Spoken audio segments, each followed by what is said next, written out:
What's going on, everyone? Welcome back to episode 106 of the Lombard Trucking Show. I hope you all had a Merry Christmas and are getting geared up, getting into the new year. I told you last week, right before Christmas, I would be bringing another guest on, a return guest here. Before I get started, though, I want to give a quick shout out to the boys over at Trucking for Millennials, the purpose-driven quality trucking and logistics.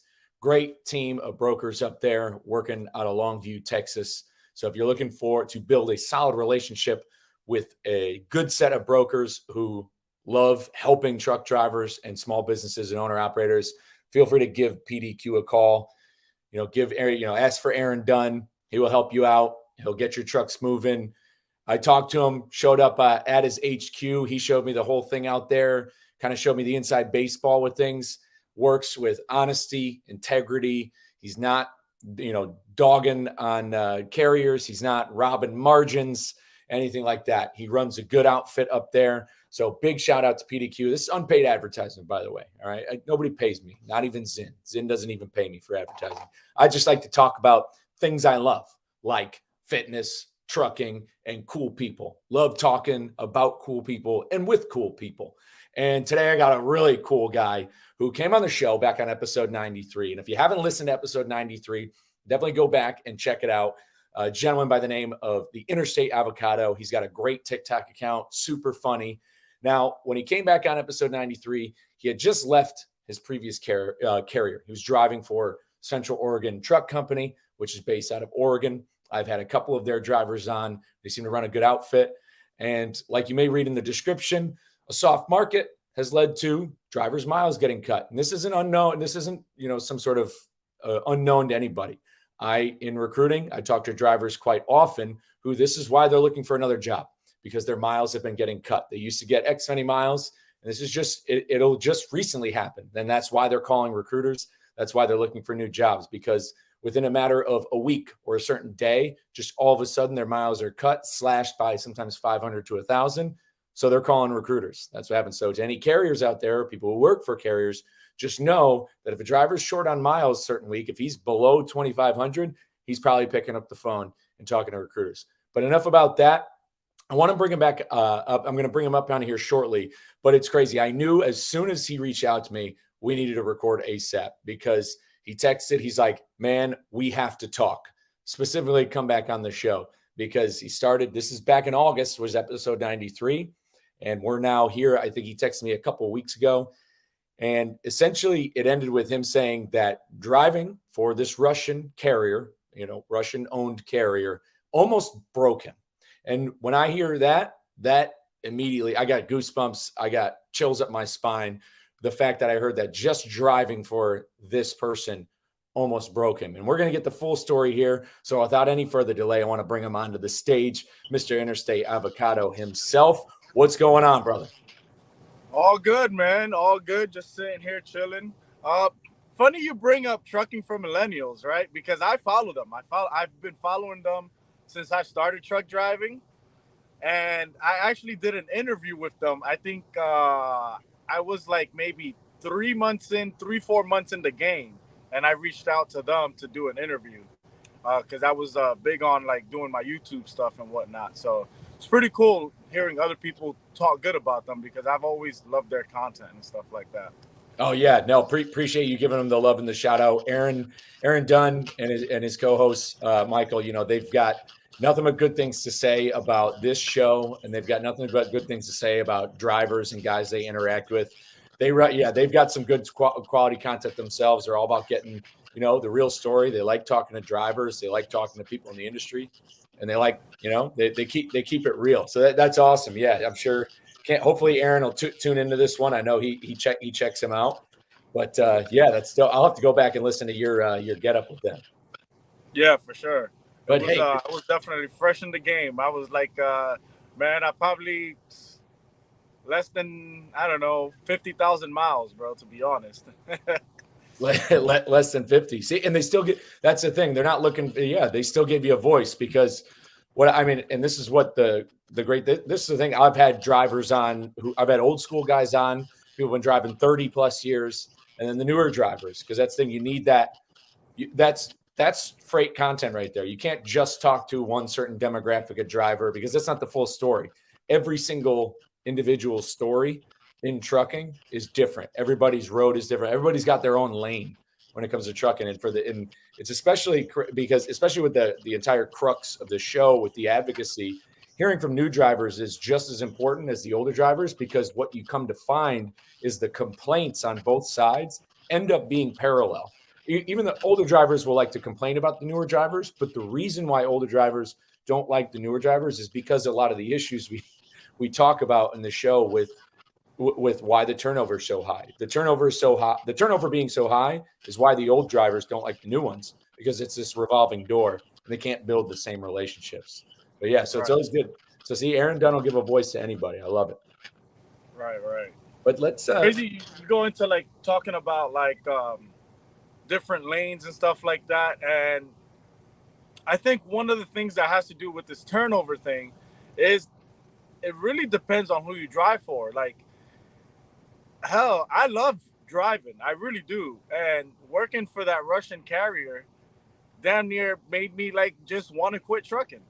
Yeah, let's go back there. So like it's a great place to start, because that is true.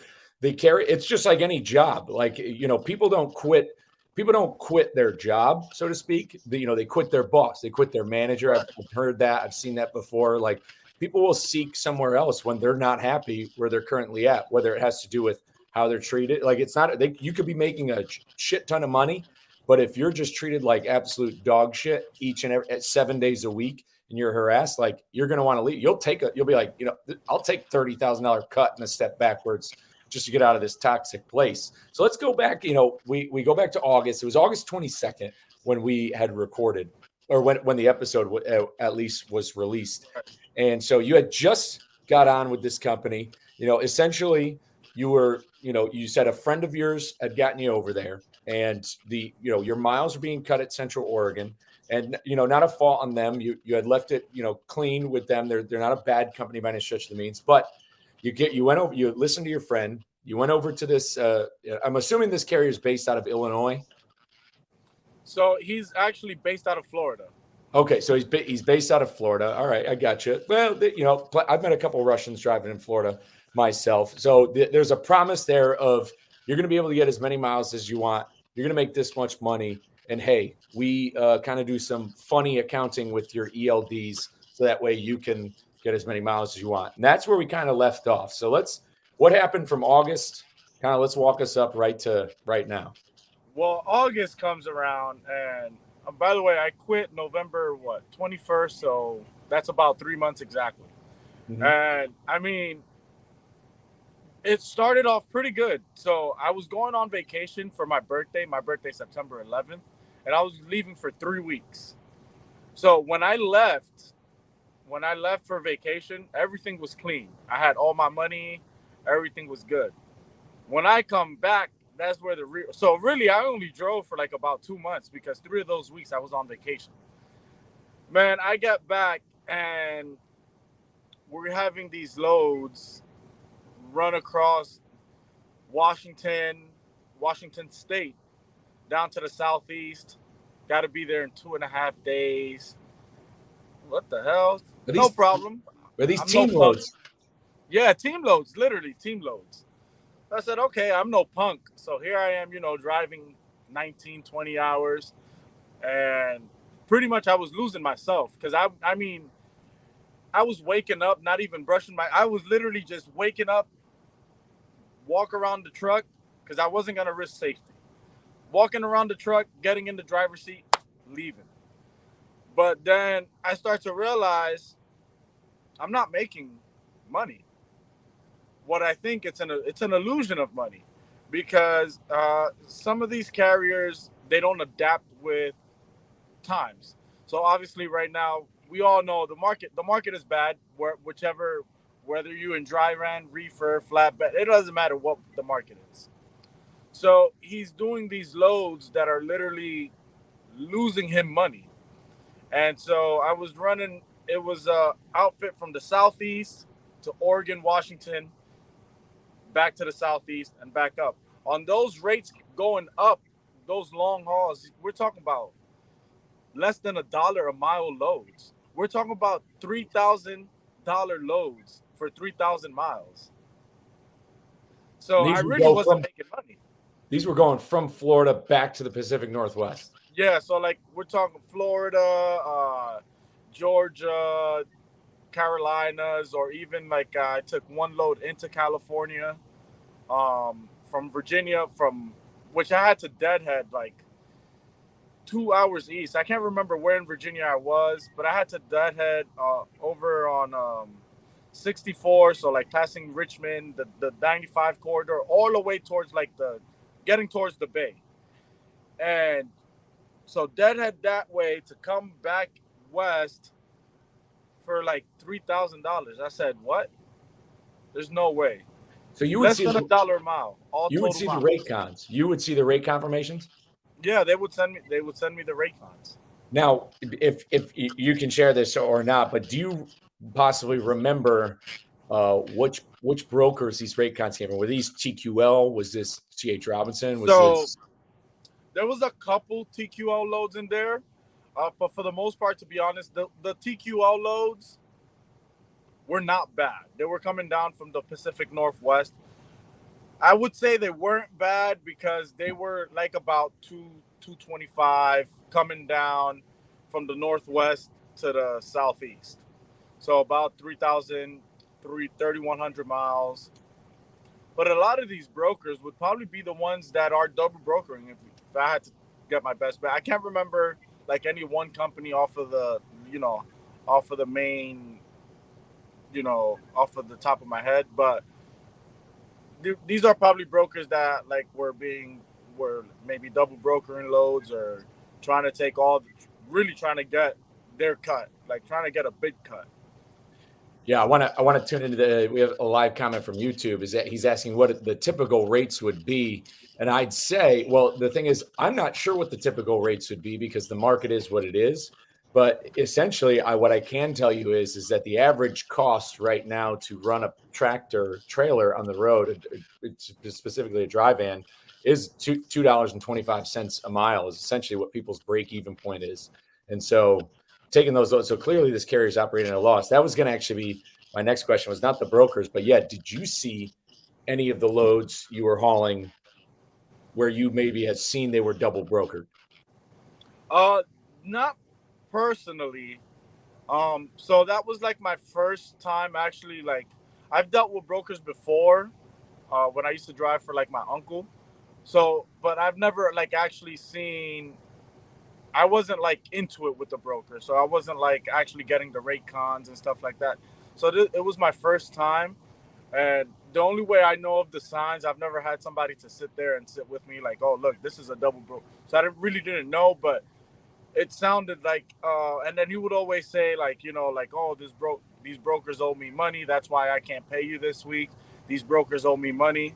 So I'm guessing it had to be if you're owed a lot of way too much money, or like, he would go through a factoring company and then they would take money back, because the broker didn't pay and stuff like that. Then to me, that sounds like he's getting double brokered. Yeah, if he's telling you that he can't pay you because the brokers aren't paying him, or because it means he's not using a factoring company. Because yeah, brokers, depending on who you're with, they could be on net 30, net 60. So clearly he's either not factoring or he's just taking the money and sending it someplace else. Which right. No, he was factoring. He had a factoring company, but they would take back the money. So I'm not sure what pretty much they would pay him, but then they were taking money back. So they were like taking the money out of his account because the broker didn't pay. Okay. Yeah. So he's working with essentially anybody. He's just finding. I kind of want to talk to this guy. I mean, his safety score is so bad that obviously, right, we have a joke out here. Amazon Prime drivers are like the worst, but his safety scores are so bad, he wouldn't even be able to be an Amazon Prime driver. Mm-hmm. Oh yeah, I believe they still have like a certain standard you need to drive for them. So that's my next question was, so were you paid by the mile or percentage? So I was paid percentage, 25% of the load, but that 25% was literally 25% of nothing, essentially, because the coming from the Pacific Northwest down, we're decent. We're talking about maybe seven. At the beginning of it, it was like 7,000, 8,000. Just about like about a month ago, or before I kind of left, the rates have went up for reefer coming down from the Northwest to like about 9,000, 9,500, 10 grand, which isn't bad, I guess, right? Essentially in the market that we're in, right? But those rates going up there because there was no short hauls. It was Southeast to Pacific Northwest, no in between. And I'm wondering what the strategy is on that, why he was only doing these Southeast, why he wasn't around the Midwest. Like, so there was no point in time where you did a load that went from Georgia to Ohio, Ohio to Texas, no Texas to California, nothing. It was all Nothing. just coast to coast. Just coast to coast, And literally. you were hauling reefer. Reefer, yep. Okay, so it was refrigerated only. Now, you had mentioned that, so he owns how many trucks? Owns about his safer score says 15, but I think that extra truck was like one of his family members or something that wasn't like, so it's like 13 or 14. 13 or 14 trucks he's got. But not all of them are filled. Oh no, not anymore. He only has about, shit, if I had to take a guess right now, maybe 6 to 7 trucks are filled right now. And that's actually, I'm still in contact with a couple of drivers. That And I was going to ask. that's come Tuesday or Wednesday, he's probably gonna only have 2 or 3 drivers. I was going to ask, have you met or have you and the other drivers had like conversations about not being paid? Oh yeah, I mean, bro, we're talking about phone conferences. One person would call one person, hey, hold on, let me add this. We're talking about we would have 7, 8 people in this phone conference, and we're all like literally going through the same thing where nobody's seeing the money. So essentially, he kind of tried to play friends with all of us instead of like he being the big bad boss. He would try to play like, oh, I got you, bro. I love you so much, and such. Like if he's our friend, to try to hold us off, and then right when you would think, well, you know what, I'm leaving, he would send you, I don't know, $2,000. So that would make you want to stay another week or two, and then he'd reel you in so you don't have the money for another week or two, a week and a half, 2 weeks and a half, and then he would send you. So that, okay, maybe I'm getting all my money next week, just on that hope and like that hope and stuff like that. But I gave him too much hope because I should have been gone after like, I don't know, the second time that happened. Mhm. And so how would he pay you? Zell. So he would zell you the money. That's what I was wondering. So it wasn't direct deposit through your bank account or anything. So he was zelling you money. He And was so Zell. Yep. when it comes to getting paid, so when you started driving for him, did it start off where he paid you regularly? Did it start off that way and then it stopped? How long before the first red flag? So I drove for him. All right. So I went on vacation. I left on September 7th. I think it was September 7th, 8th, somewhere around there. September 5th, I think it was that I left. When, anyways, I digress. He paid me. I made in those 2 weeks, the first 2 weeks that I drove for him, I made a cool 5,500 and some change. I got all my money before I went on vacation. I come back from vacation and I'm like, all right, I need money. So the first week I drove, I said I'm not gonna ask him for any money this week because I want a big sum of money. I want for my $4,000 to be sent to me right away. You know what I'm saying? So once I got my balance up, and balance meaning balance is like the loads and the 25% of the loads. Once I got the balance to like 4,500, $5,000, say, hey, I need you to send me a good $3,000. Oh, and I gotta pay the trucks and fuel is expensive. That's not my problem. Whatever. But I understand. I understand. I'm very understanding. And can 1,000 work? Can I send you $1,000 tomorrow? Comes tomorrow, and I still don't have my $1,000. Okay, whatever. I get back down to the southeast. I finally get my money. I said, no problem, cool. Well, I didn't get all my money. I got like $2,000, and then after that first paycheck, it was the same story every weekend, and I got to do truck payment, and I got to do this, and I got to do that, and it was always an excuse as to why he couldn't give me. Oh, another big thing, Zelle has a limit when you send money. Yeah. For regular people, I'm not sure what it is for the business account, but it should be higher for a business account. And that was literally the excuse the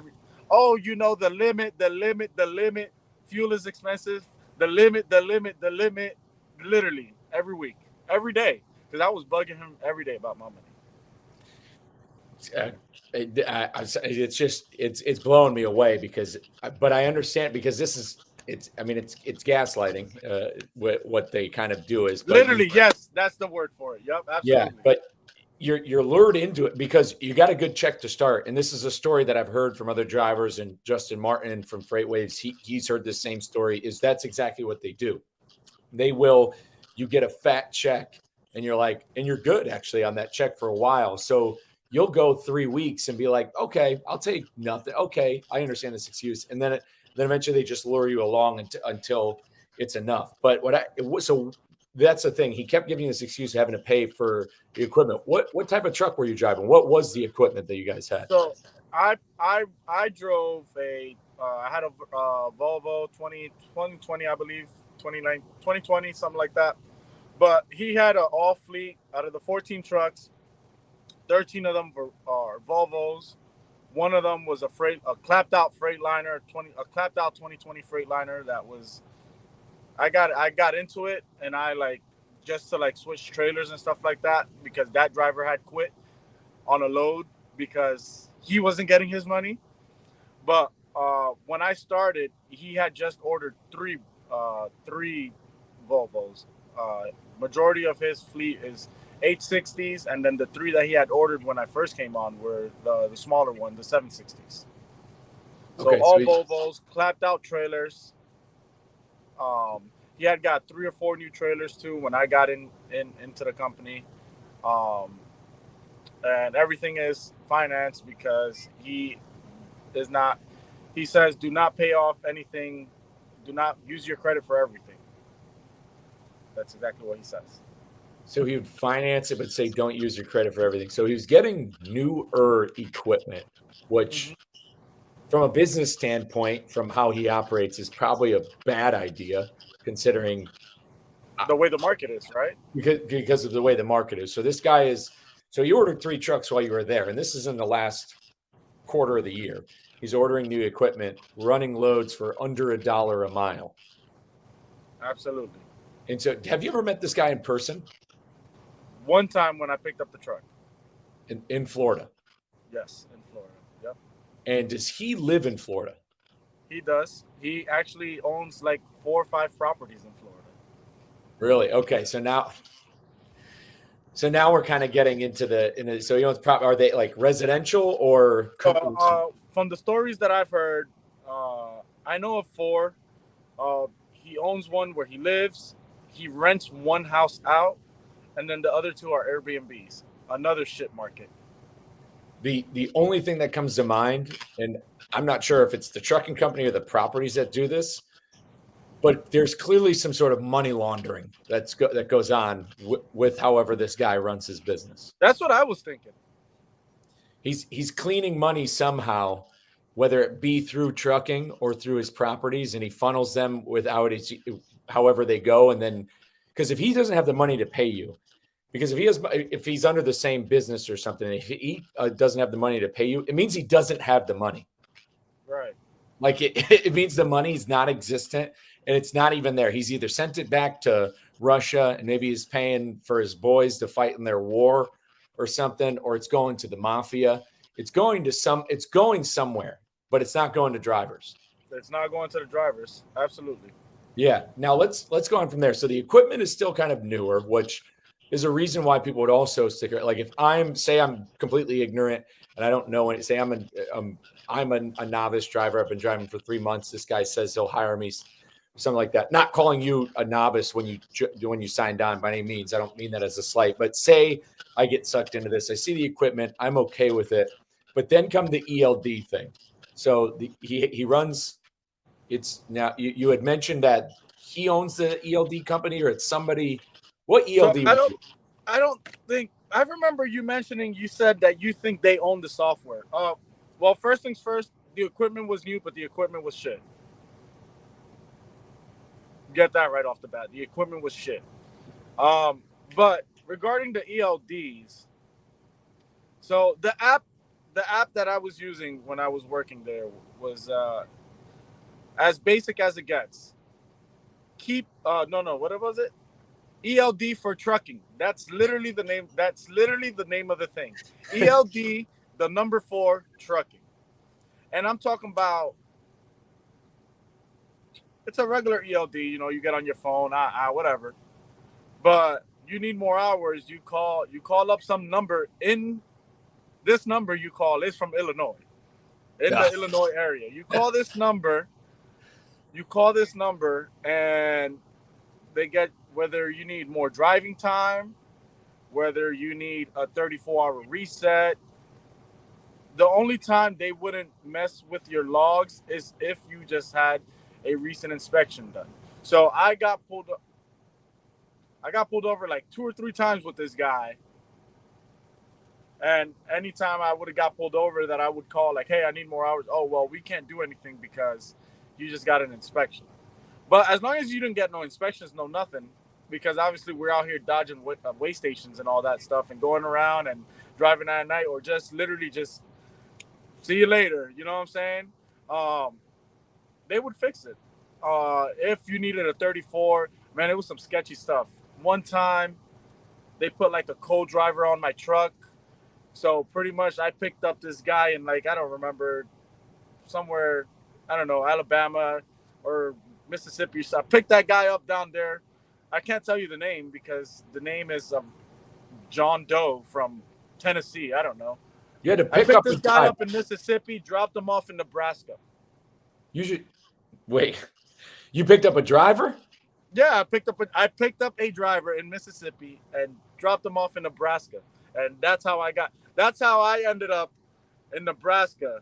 But I was driving. That's how I ended up in Nebraska. But through the ELD eyes, if I were to get stopped, I picked up John Doe in Mississippi and I dropped him off in Nebraska. And that's how I got my 34-hour reset. Oh, because he was driving. Yeah. Did you talk to this guy at all? What was he Russian? I don't know. I don't know who the guy is. So you didn't actually pick anybody up? No, I didn't pick anybody up. Oh, you just on paper it said you picked up a driver, and then the ELD, they added him on to your ELD, and then you went to Nebraska, and that's how you. Oh, so that's how they fudge the. Yep, that's when you need a 34 if you're running out of your 70. And I mean, this thing is elaborate, man. Like, they send you a text message.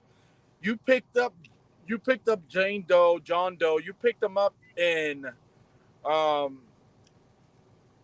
I don't know, whatever town, any town, Mississippi. I can't think of off the top of my head. You picked them up any town, Mississippi at 1948 with 30 seconds. And you dropped them off in Lincoln, Nebraska on this date at 6:45 with 25 seconds. So they just, they had it right down to the right second and everything. Yep. This was, do you know who you were speaking with when you would call that Illinois number? Did they say like what company they were, or was it just some guy? It's just some guys. I can remember like 2 or 3 of the voices. Like, it was kind of like the same people-ish. Like, if you call in the morning or in the nighttime, you would call and it'd give you like a regular. It sounds like you're calling like an actual, like, company. And it'd be like dispatch or safety. You'd click the safety. Hello, good evening, safety. Did they have any accent? Oh, yeah. Oh, yeah. Sometimes they wouldn't even understand. Like they would start talking to me in Russian, and excuse me, what? What do you like? Can you speak to me in English? Sorry, I don't speak Russian, man. I'm just like totally proud. What gets me crazy about it is just like this is your story. The thing is, what people don't get, and for any of the live listeners, is there are hundreds, if not thousands, of these carriers right now doing this, and there's guys like you who had this experience with the ELD though. Recently, the FMCSA did. They made a list of now, like they've disqualified certain ELD companies as being legitimate, and this one was one of them. This one was one of them, but so I'm still technically I still work for the guy because I want my money, so I'm trying to be nice. But he only lives like an hour from my house, so I guess I could show up, right? Anyways, they sent out a text message. Hey, ELD for trucking is got banned by the FMCSA, such and such.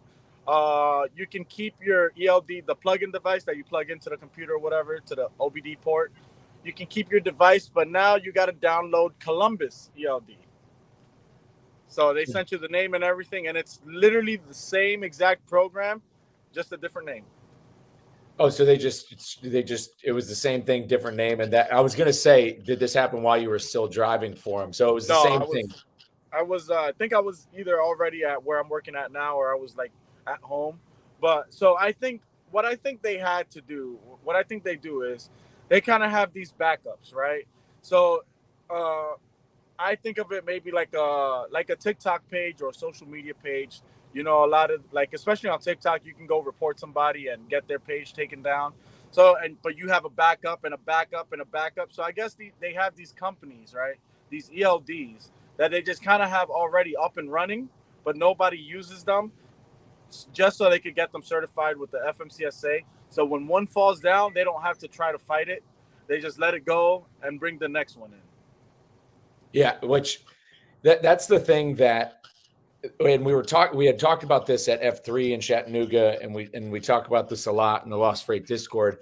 That's the biggest problem when it comes to enforcing safety and compliance, and like with all the fraud going on in the freight industry, it's very hard to get ahead of it. At least it's very hard for the FMCSA to get ahead of it at anything or do anything, because the FMCSA is a government organization that's run by lawyers who never have been in the trucking industry.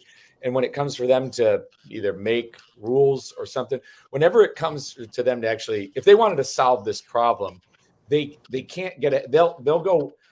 The criminals are already 5 steps ahead, and they've already safeguarded it. They have middlemen to do it, so that way when whatever they're currently doing, however they're currently engaging in whatever shady thing they're doing, once they've finally conquered that issue, either the government or a freight tech company or something, once they've kind of eliminated it, there's already been contingency plans that they've fallen back on. So that way because they're not going to stop running their trucks. Right. They're going to keep moving. So now going on from there, what was, you mentioned, that it almost like broke you. Was like, it must've been a myriad of things, but like because you almost wanted to just leave the industry altogether.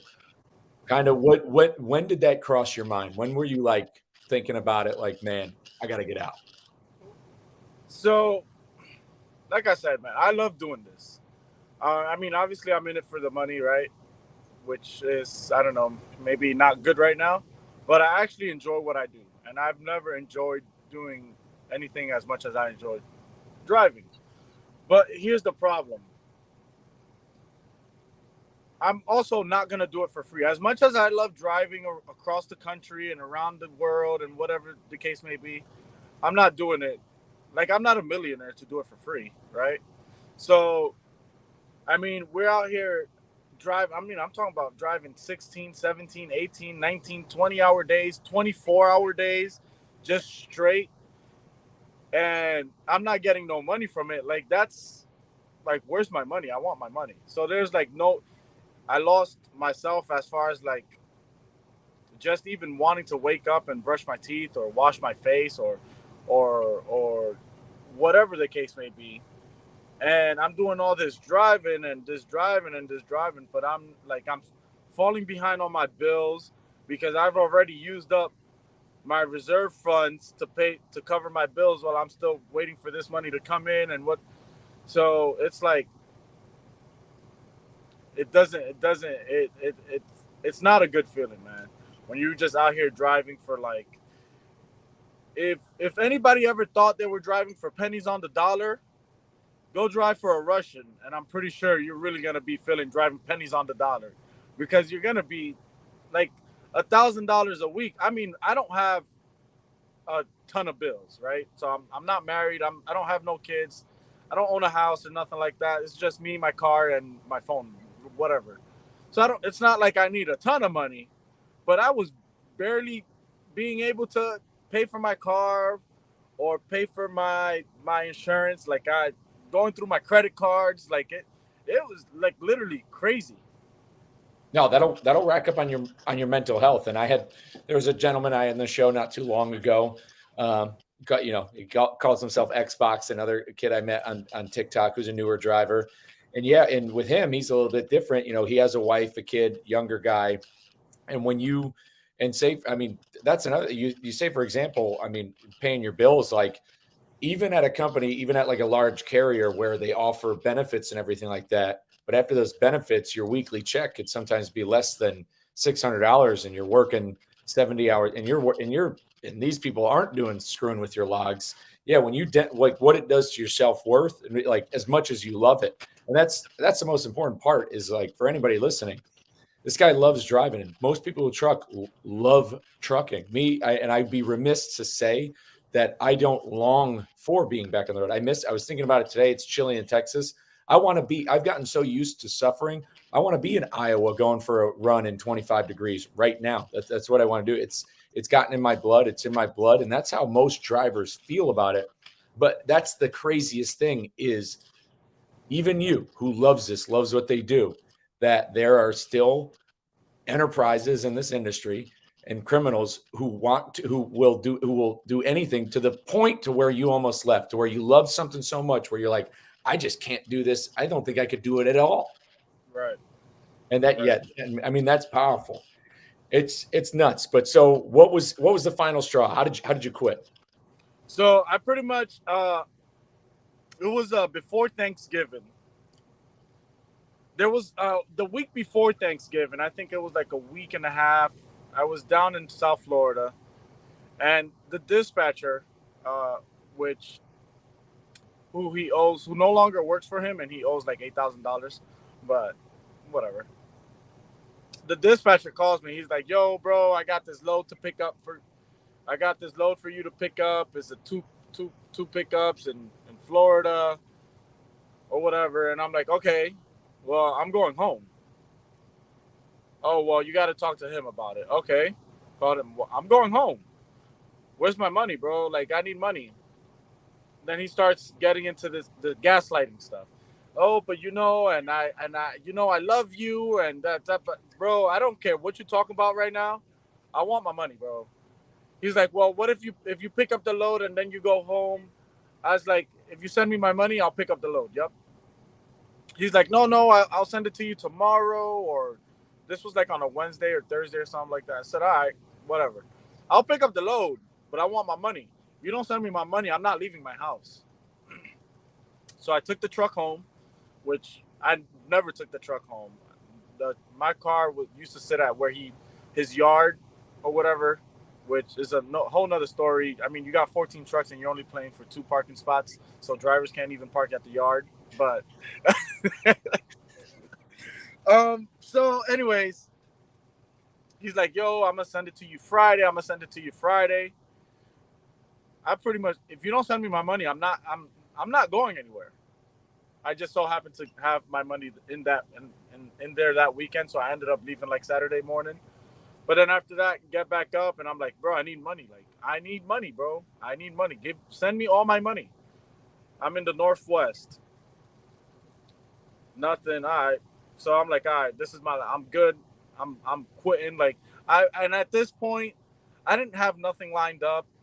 I was honestly gonna call Central Oregon because, like I said, there wasn't a bad company when I left in August.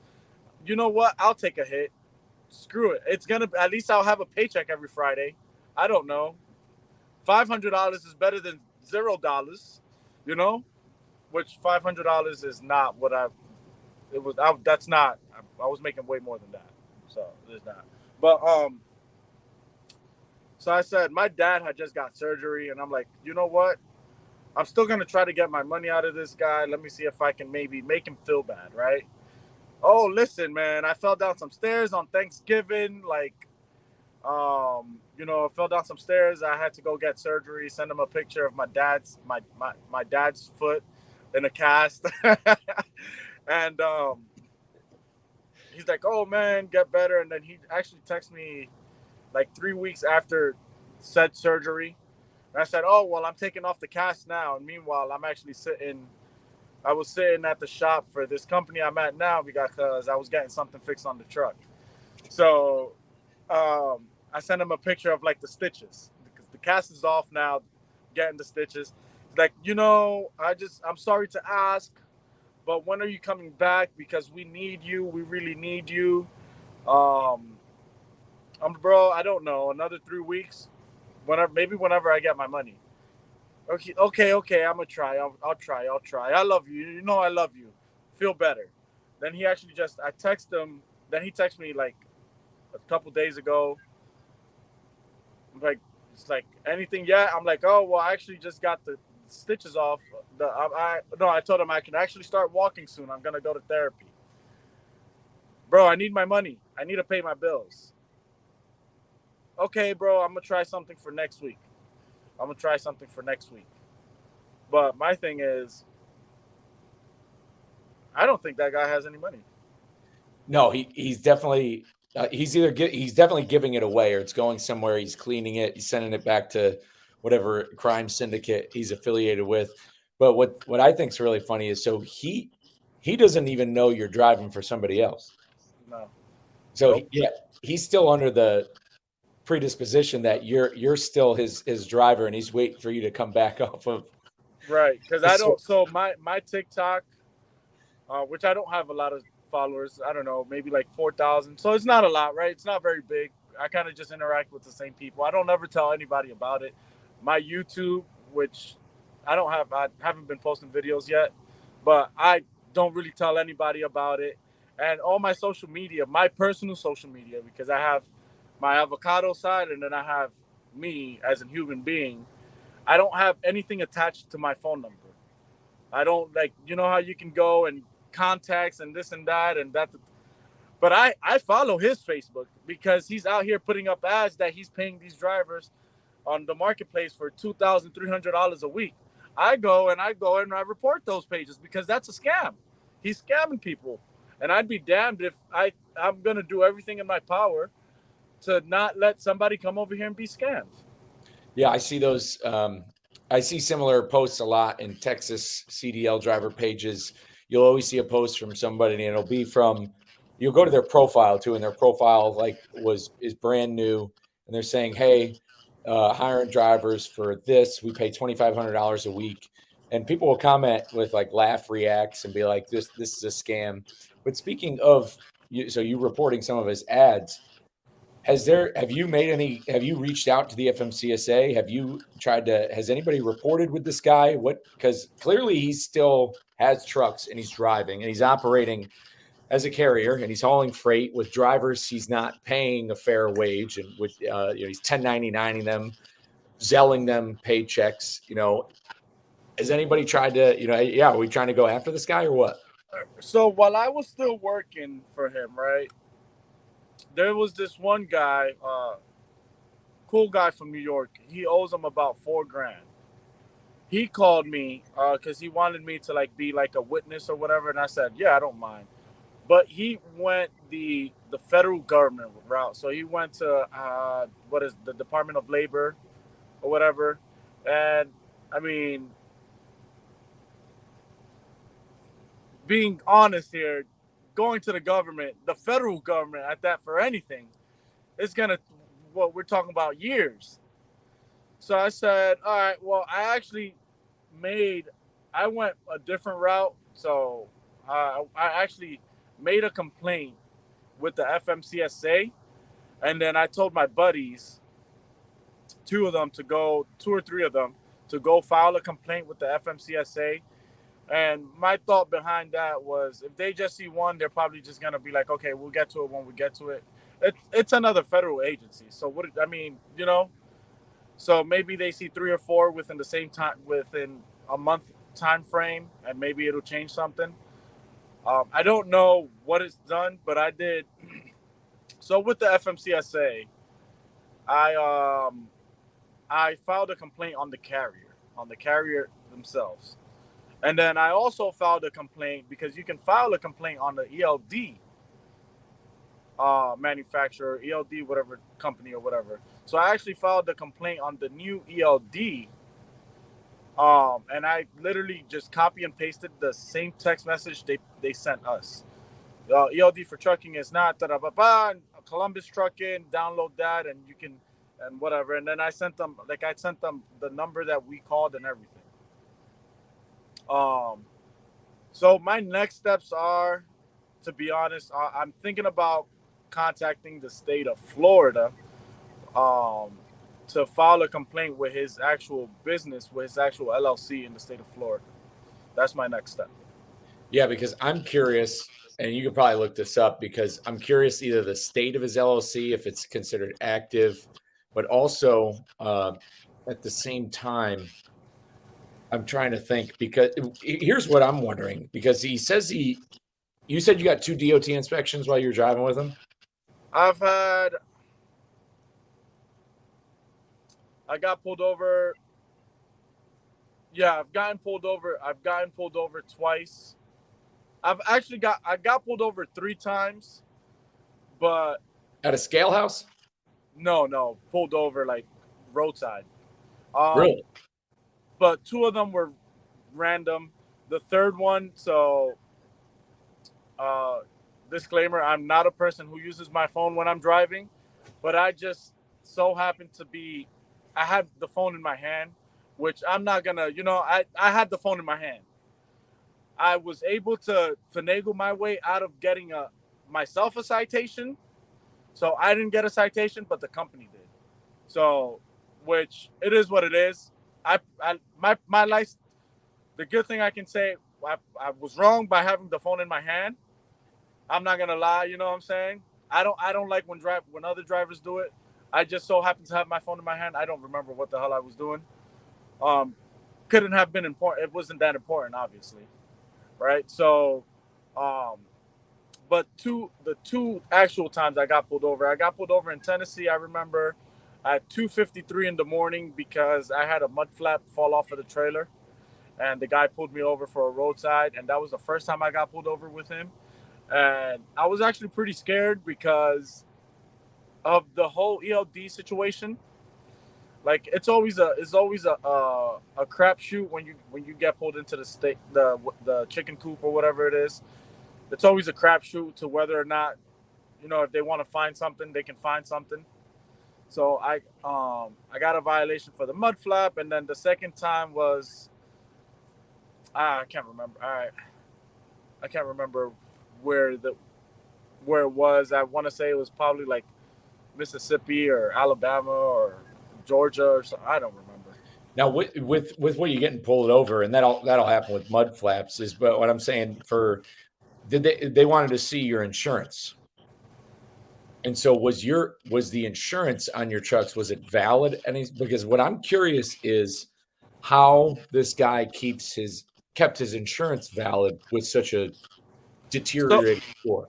So his insurance is still valid. I remember, like, maybe come at the end of September, beginning of October, he was actually switching over insurance companies or something of that sort. But yeah, he has valid. This is like, you go on the safer web, you can find all it's valid. The stuff is valid. The company's legit. Yeah. Speaking of, we do have a good gentleman on here if you want to let it out, what is the MC number you were driving I for? I don't know the MC number off of the top of my head, but I don't know. I don't know if I close my my browser here. I don't know if I'll still be in the video because I can find it and I'll put it. I'll put it See out there. see if you can find it real quick because I'd love All to right. get out there. All Yeah, right. I think so. What? Yeah, whether he's still on here live, but Oh, I'm still live. All right. Cool. yeah, Perfect. you're still on here. Yeah, we'll get we got a gentleman here, great listener, Tanner. He's asked for the company and MC number. So, like I said, we do have some connections through this show. We are live on LinkedIn, Twitter, and YouTube right now. And I know, especially we've got, kind of like how the like white women on TikTok are really good at solving crimes by, especially when that woman disappeared, Gabby Petito. Everybody, TikTok had labeled it down to the shoe or something of this girl. The white women go nuts over the crime All right. stories. Whenever So you're ready, I got the DOT and the MC number for you. yeah, so this is what we've got. We've got Freight Twitter and Trucker Talk that can easily find this guy. Yeah, what's the MC in that company So name? for the MC, I got 1007299. Here we go. 1007299 for you, Yep. Tanner, listening. And what was the company name? Simon Transportation LLC out of Venice, Florida. Simon Transportation. Yeah, it's always LLC. Well, I mean, I have an LLC too, but that's how they go. It's always a funny, yeah. Whenever these companies have a name, they're always like these shady companies always have the most like almost like how the ELD you were using was ELD for trucking. Right. A lot of the shady carriers will be like Patriot Trucking USA LLC. It'll be something like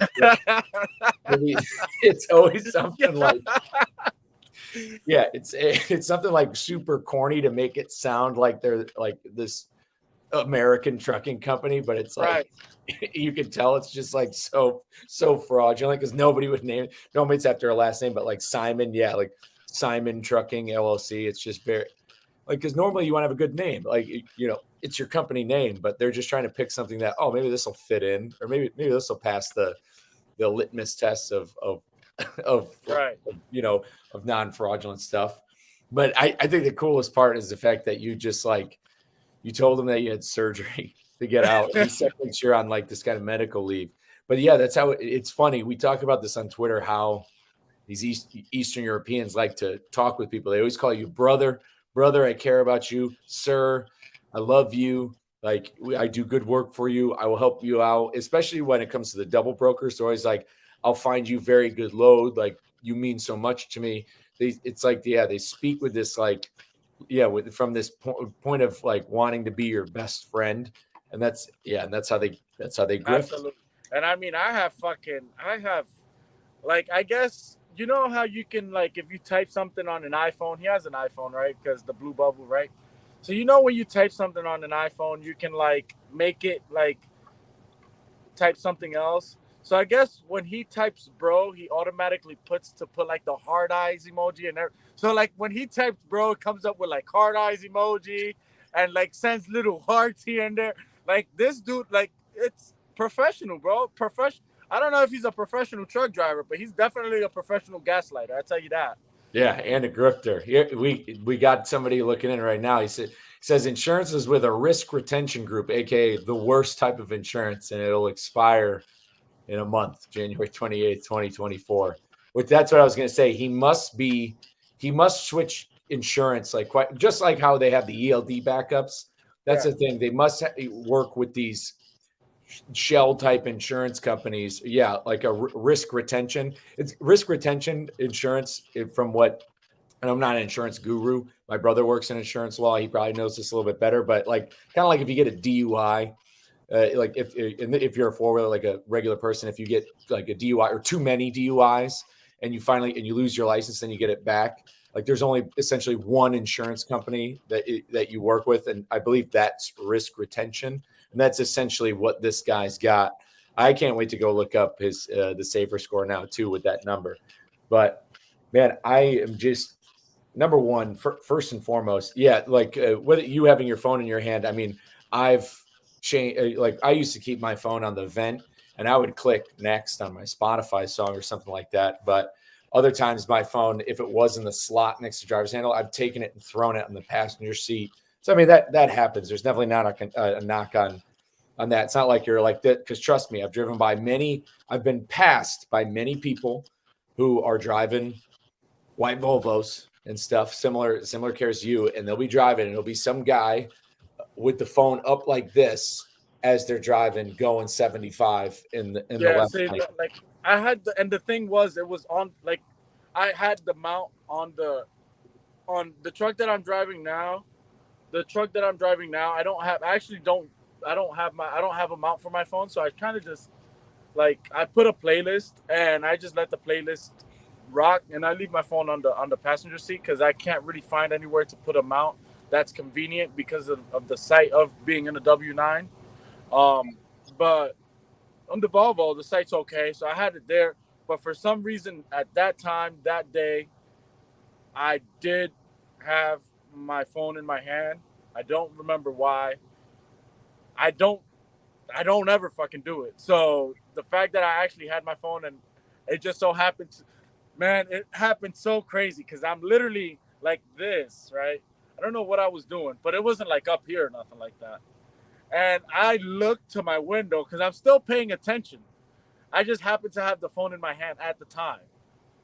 I look out my window and I see it was in Wyoming, a Wyoming trooper. He's speeding past me.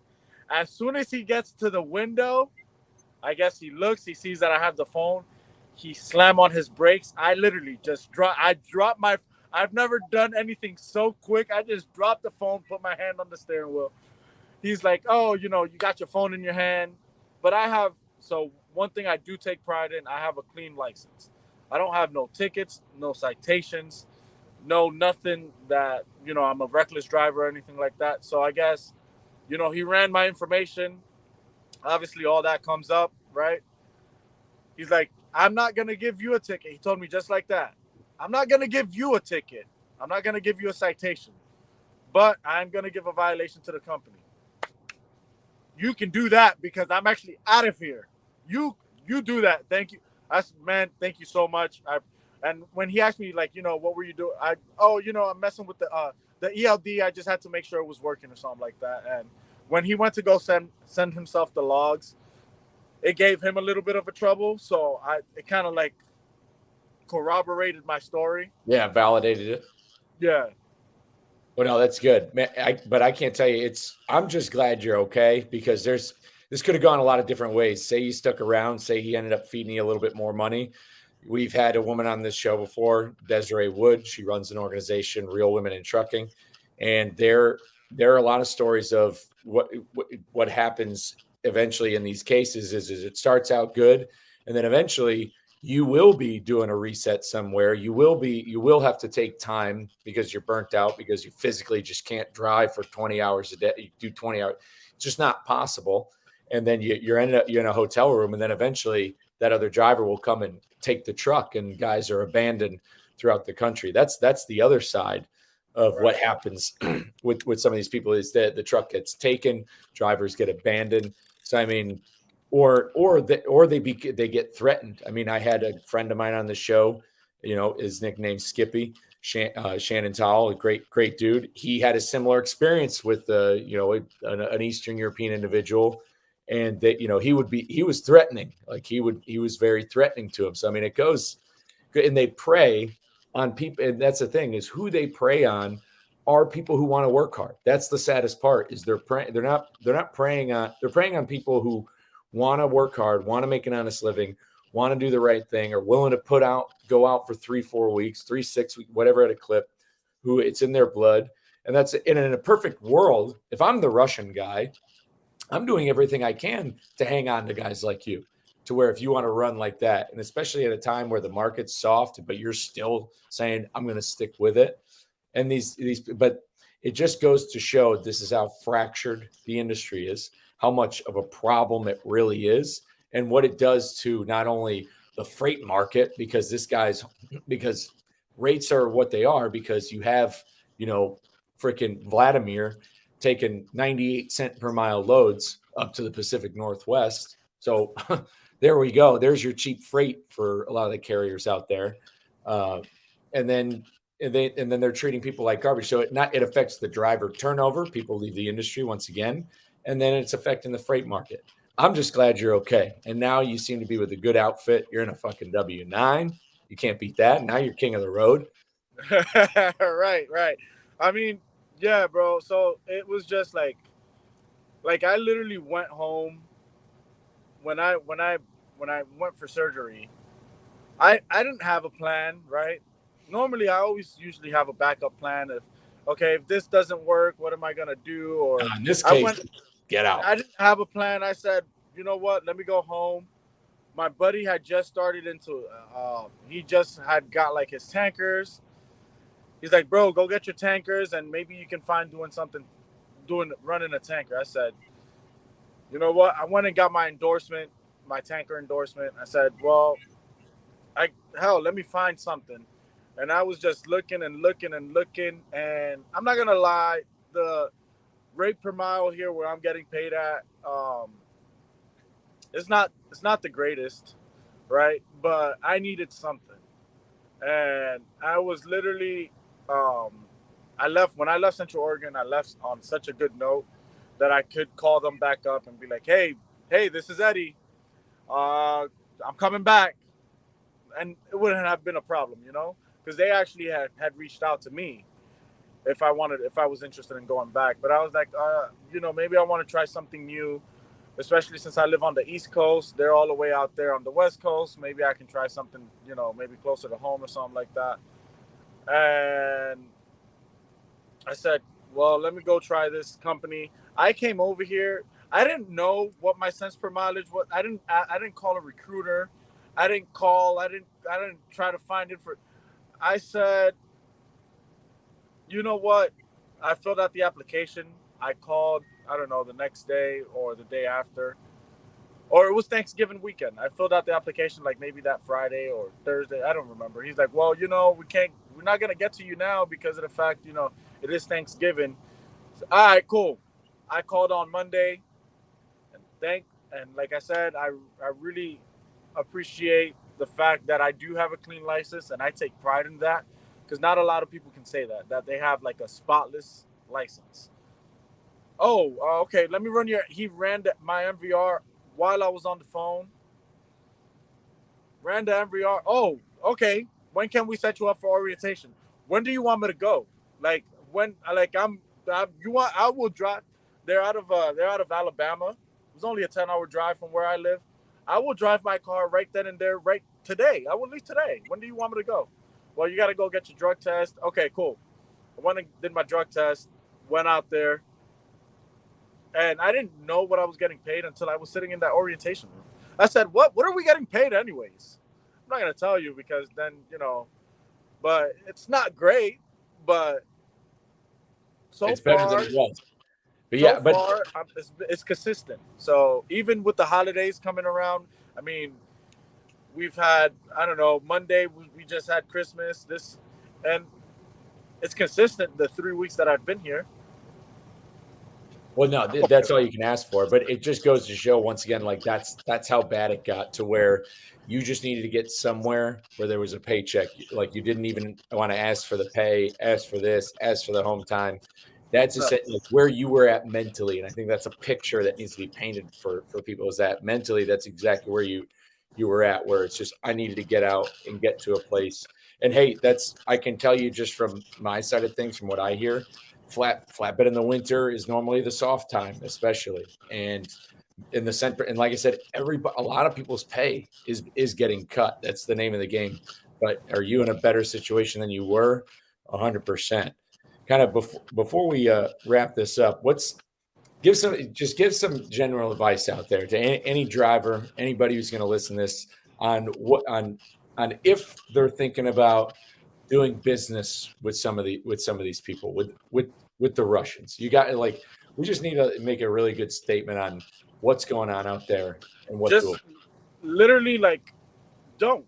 And I don't care if it's a big company. You got your HMDs and your GP Transcos and your CRC Transport. Don't.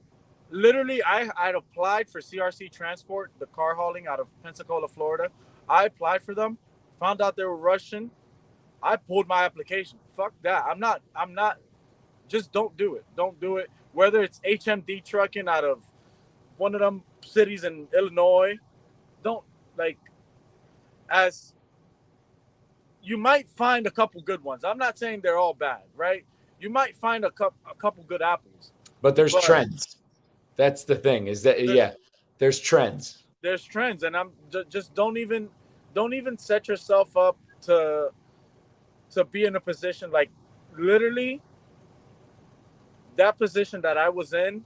It's literally not it's not safe for you to be driving like that 24 hours, 32 hours, I, whatever it is.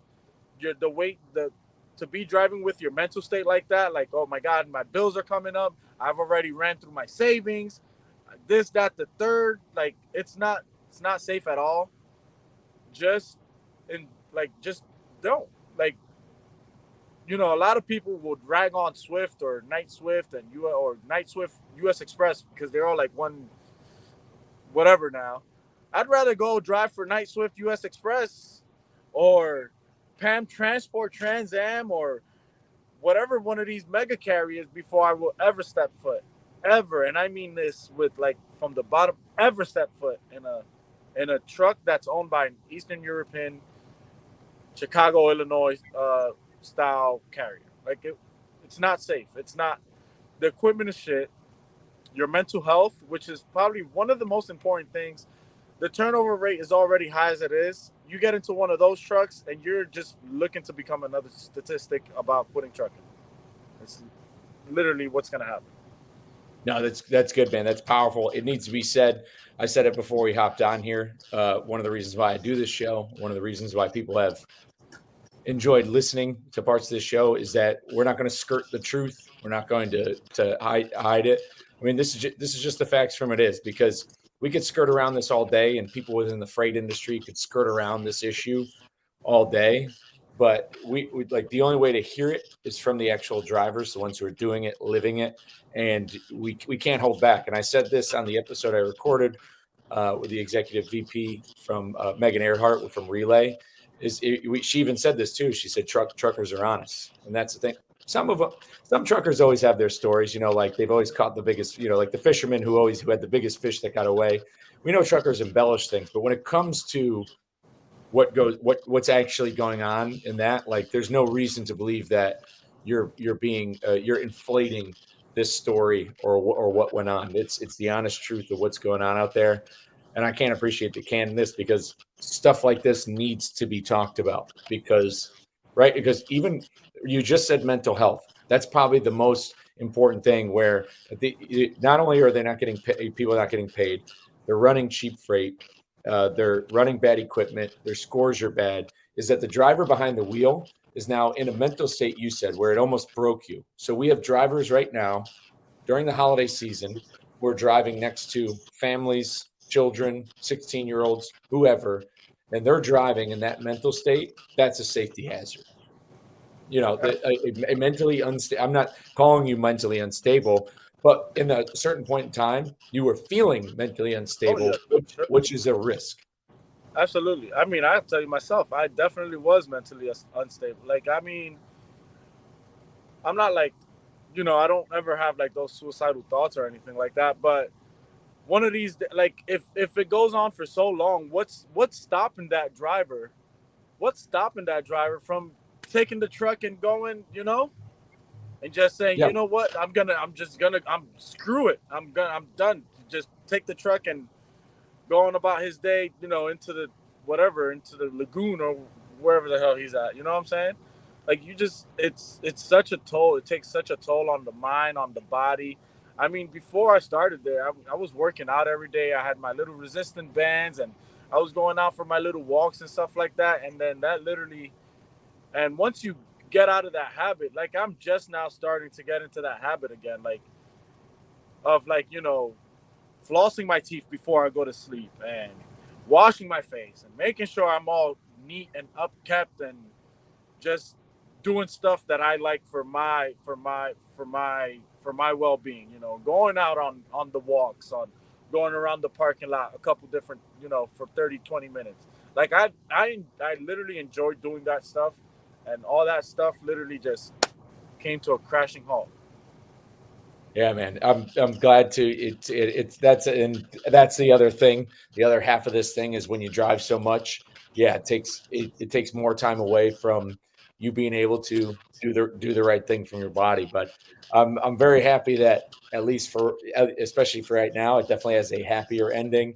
You're giving a new company a shot. Things are going well.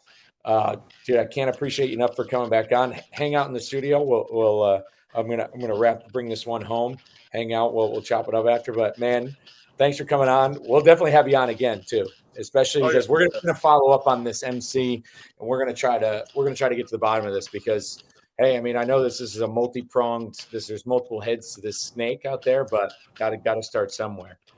one at a time. That's the best. That's the best we can do. And I'm not gonna say I will go try to find some other MCs we can, you know, we can figure out, but no way I'm gonna go find another MC to go drive for to go figure out if they're good or not. Yeah, we don't need to When go it comes that to far. that side. Yeah, but hang out for a few. I'm gonna bring this one home, and we'll talk to you soon. All right, sounds good. All right. So powerful story right there from the Interstate Avocado. And I think what people need to realize is he's not the only one. This is happening right now. And at the end of the day, it raises the question of barrier to entry. At the end of the day, we have to think of barrier to entry. I have an episode several episodes ago, go back to it. I forget the exact number, called "The U.S. Supply Chain Has Been Compromised." And we've talked about fraud a lot in this show. We've talked about fraud a lot on LinkedIn, Twitter. We were talking about it at F3. We have Highway, a freight tech company that's trying to do what they can with double brokering. But when it comes to, so that the double brokering is just one side of things. Now we get to write down the boots on the ground drivers and carriers who are moving this freight in this country and who's moving it. Do you, the American people, whether you're a truck driver or not, do you feel comfortable with a Russian individual? Number one, we currently are allied with a country that's at war with Russia. So, and given your opinions on whether you think it's good or bad, we're not talking about that. But at the end of the day, do you feel comfortable, or do you think it's great that we have, foreign agents who operate businesses in this country that deal with the movement of our goods and services, the movement of freight in this country? Do you like that? Is that something that you're like, yeah, good? And there's a lot of people listening to this show, and I'm friends with on Twitter, who always talk about free markets and free market capitalism. And I was in a LinkedIn argument yesterday with some guy on my post about U.S. Steel, about how this, how he mentioned that the sale of U.S. Steel was free market capitalism in its purest globalist sense. And I said, you say that like it's a good thing. And people can preach free markets, and they use this excuse of the free market will figure it out. The free market will figure it out. And they believe that the free market is just some sort of invisible hand that happened. Well, see, and I've said this before, we can't go back to pre-1980. We can't go back to before the Motor Carrier Act, but we can certainly make changes from there on out. And before the Motor Carrier Act of 1980, there was a barrier to entry. And that barrier to entry was set by an actual what participates in free markets, which is the labor. Your labor dictates the free markets. So if you were to poll truck drivers, or you want to have conversations with my friend Interstate Avocado, do you think that the labor in this country would agree with the types of people who are allowed to own motor carriers, who are allowed to run as a motor carrier? I think the barrier to entry of what it is absolutely egregious. We don't have a lot of people who operate, plumbing and HVACs. I'm sure there's plenty of plumbers you can find under the table who will come fix your toilet, but do you want to? Do you want to hire the under the table HVAC guy who you know nothing about, who has no website or anything, but he just, posted on Facebook that he'll fix your vents for X amount of money with no credibility? Probably not. Do you want your car being fixed by somebody you don't know? Do you want your kids driving on school buses that are operated by, not operated probably by the county you live in? The story goes on and on. The barrier to entry is a problem. And at the end of the day, this is a safety thing. This is happening right now. This is a microcosm of freight. This is an issue. And for you brokers out there who are listening, who go on LinkedIn and consistently complain about the ethics of carriers in your horror stories and all this stuff going on, do you know who's running your freight? Do you know who's operating? Do you know who has the loads that you need to sell to make money? Do you know who's actually carrying it? You don't. We just heard about what the rates are. We know what the rates are. Guess who's hauling this freight? Carriers that are not paying their drivers, carriers that are running drivers hours upon hours upon hours, who are working egregious schedules. It's absolutely uncanny. And the government can't do anything to catch up because they have no clue about anything in transportation. And the free market isn't going to solve this because we're now 40 years past the Motor Carrier Act, and it's just progressively gone down lower and lower. So the free market isn't doing anything, actually. The free market is pretty laissez-faire on everything that's going on. I think it's absolutely shocking. The story should stun you. I mean, what we're talking about is indentured servitude, slave labor. That's exactly what we're talking about. We're talking about companies who are legally, because of the mythical free market that people love so much, allows. And we need to put a stop to it. And that's why we do this show, to tell the stories, talk to the drivers, get what's actually going on down there. We don't have all the answers to solutions. So for the people out there who say we need to trust the market or we need to remove this regulation, I'm not saying I have the solution, but we need to keep talking about it. And somewhere along the line, we're going to come think of something. And I think starting at the barrier to entry is probably where we can start. We have barriers to entry in a lot of other industries. There's a barrier to entry to be a surgeon, to work on somebody's brain, to work on somebody's heart. We just don't, the free market. Imagine if the free market just allowed people to become doctors and surgeons and do all that sort of stuff. So for those of you who talk about, when it comes to, and I'm somebody who used to be a Reddit tiered libertarian myself, who thought, the market can figure things out. You realize that pure libertarian sense is just as utopian as pure communism. It just doesn't work. This voluntary society that's just going to all pitch in and help out, and it's just going to magically cure diseases and grow food and do all this stuff. It's just a utopia that's not going to happen. And I think transportation is exactly a great place to start solving those issues. But great testimony there from my boy. I can't appreciate enough for coming on and sharing that. He doesn't need to. He does put himself kind of at risk for doing things like that. We have DMC. We're going to get with our freight nerd buddies and all the friends who listen to this show. We'll try to figure it out. Thank you guys again for tuning in. I might talk to you again before the new year. I might pop on here tomorrow for a little New Year's Eve motivation. But if you don't hear anything by then, please, by all means, make sure you have a happy new year. Remember, a new year, a new whatever, a new day, a new minute. There's always an opportunity to become the newest, best possible version of yourself. I hope you all take care. You stay safe. Enjoy this time of year. Hold your family and friends close. And with that, we are back to the bench. Take care.